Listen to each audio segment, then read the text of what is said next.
하는 세 가지 연속적인 일화 중 그 첫 번째 말씀입니다.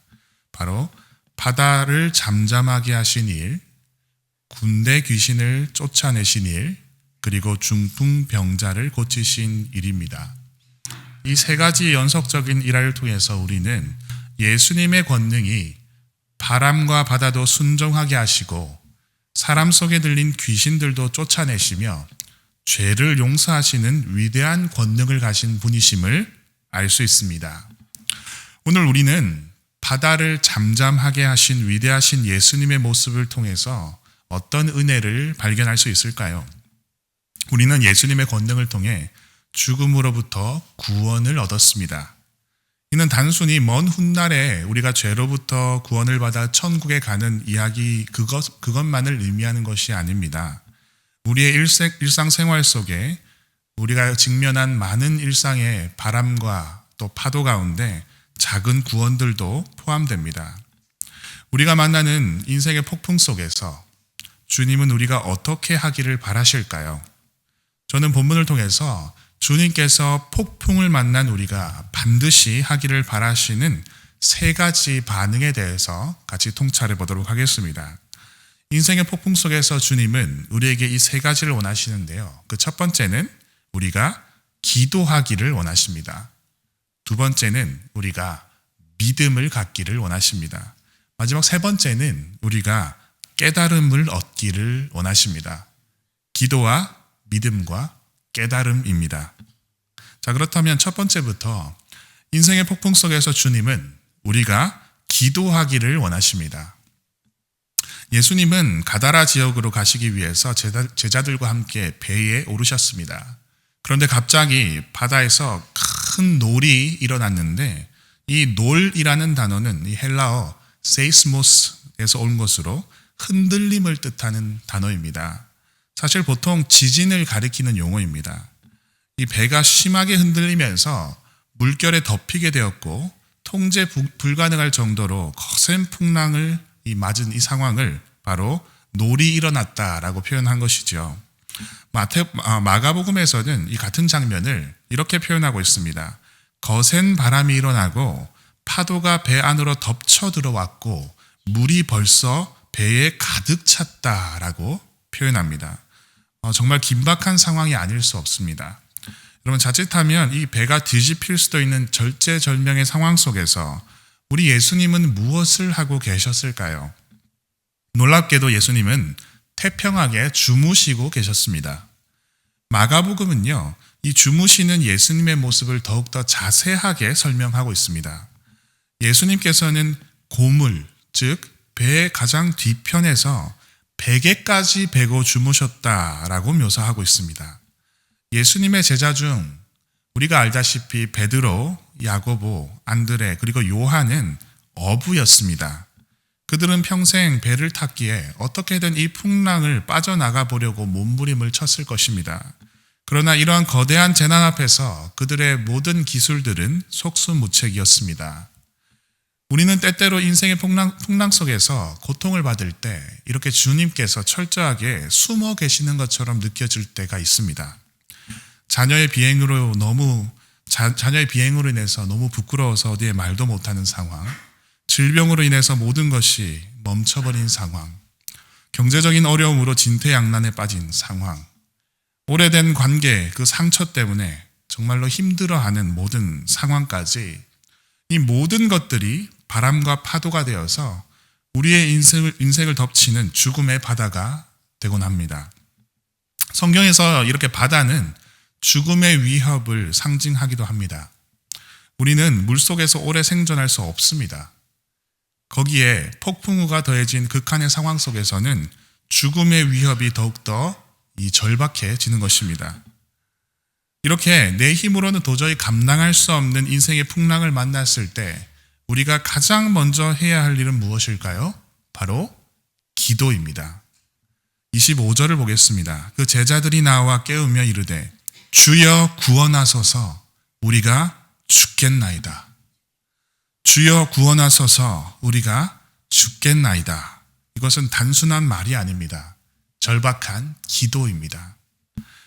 이런 순간에는 화려한 말이나 꾸며진 문장이 필요하지 않습니다. 아니, 그럴 여유조차 없습니다. 오직 살려달라는 절실한 외침뿐입니다. 이런 절박한 기도가 잠자는 주님을 깨우는 것입니다. 여러분, 성경을 보면요, 주님은 우리가 구하기를 기다리고 계신다고 말씀합니다. 기도는 내 힘으로 안 된다는 항복과 주님을 의존한다는 믿음의 표현인 것입니다. 오늘 여러분 중에서 삶이 거세게 흔들리고 계신 분들이 계십니까? 마치 물이 넘쳐서 금방이라도 내 배가 뒤집힐 것 같은 극한의 상황에 처해 계신 분도 계십니까?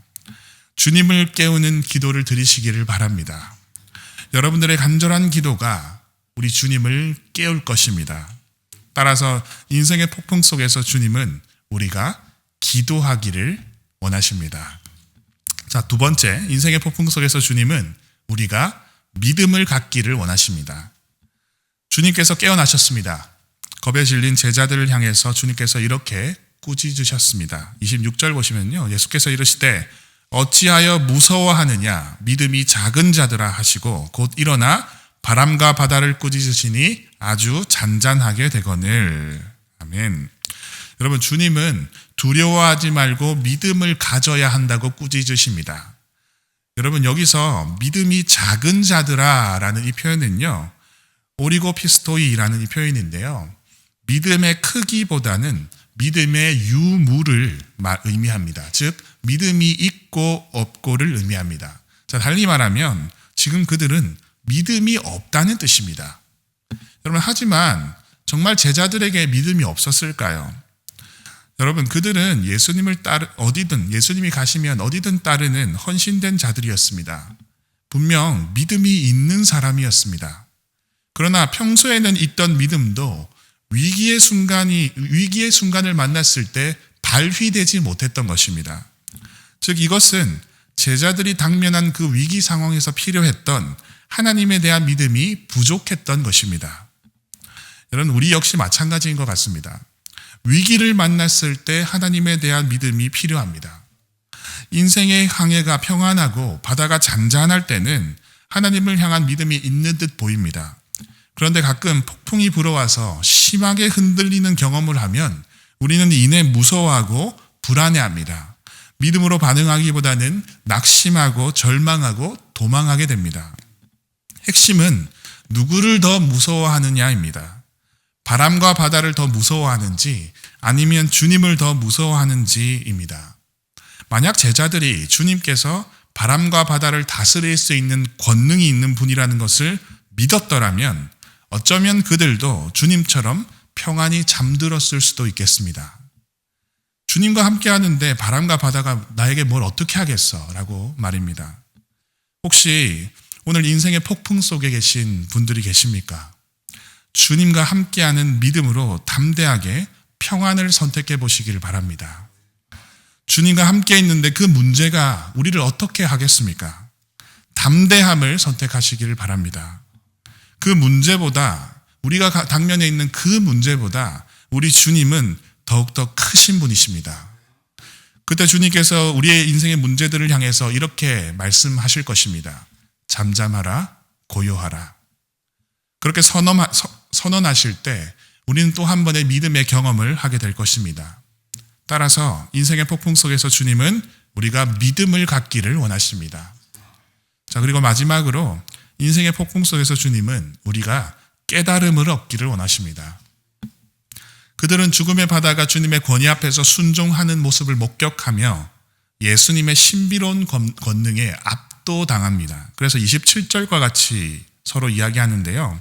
그 사람들이 놀랍게 여겨 이르되 이가 어떤 사람이기에 바람과 바다도 순종하는가 하더라.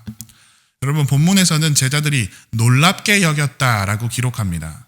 그런데 이 놀라움은요, 두려움에 기인한 것입니다.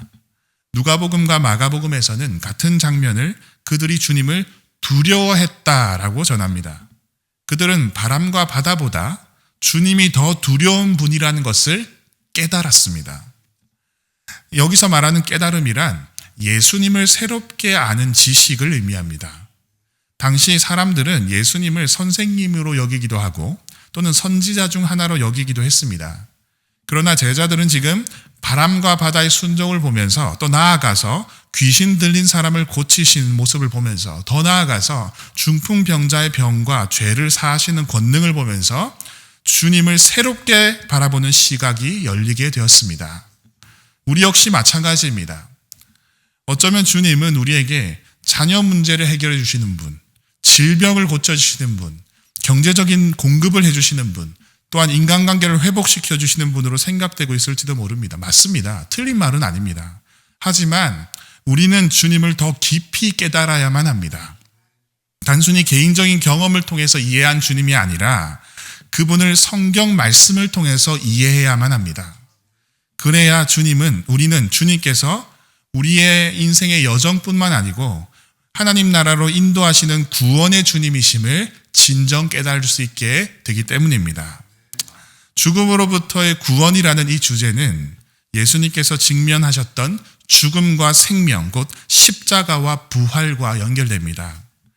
우리를 위해 예수님께서 죽음을 겪으셨고 부활하셔서 그 생명을 자신뿐만 아니고 그를 믿는 모든 자들, 즉 우리에게도 그 생명을 주셨습니다.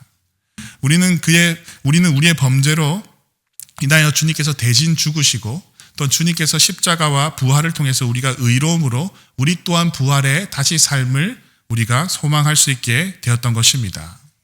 이로써 새로운 생명이 우리에게 주어졌고 우리는 그 새 생명 안에서 하나님께 찬양과 영광을 섬기며 주님의 영광을 바라볼 수 있는 오늘의 삶을 살아갈 수 있는 것입니다.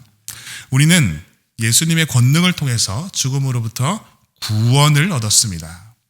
이 깨달음은 우리의 오늘을 변화시킬 것입니다. 더 이상 우리가 직면한 상황을 두려워하지 않을 것입니다.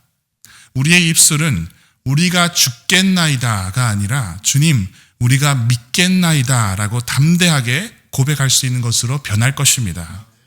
이렇게 믿음으로 승리하는 삶이 점점 쌓여갈 때 우리는 삶의 문제 속에서 하나님께 영광을 돌리는 담대함을 가질 수 있을 것입니다. 이처럼 인생의 폭풍 속에서 주님은 우리가 깨달음을 얻기를 원하십니다. 오늘 우리가 만나는 인생의 폭풍 속에서 우리 주님은 우리가 어떻게 하기를 원하실까요? 주님은 우리가 기도하기를 원하십니다. 또 주님은 우리가 믿음을 갖기를 원하십니다. 그리고 주님은 우리가 깨달음을 얻기를 원하십니다. 십자가 부활을 통해서 죽음의 바람과 바다를 이기신 주 예수 그리스도께서 우리의 배에 함께 타고 계심을 믿으시길 바랍니다. 그 주님을 향한 저와 여러분들의 기도와 믿음과 깨달음이 날마다 더욱더 풍성해지시기를 축복합니다. 함께 기도하겠습니다.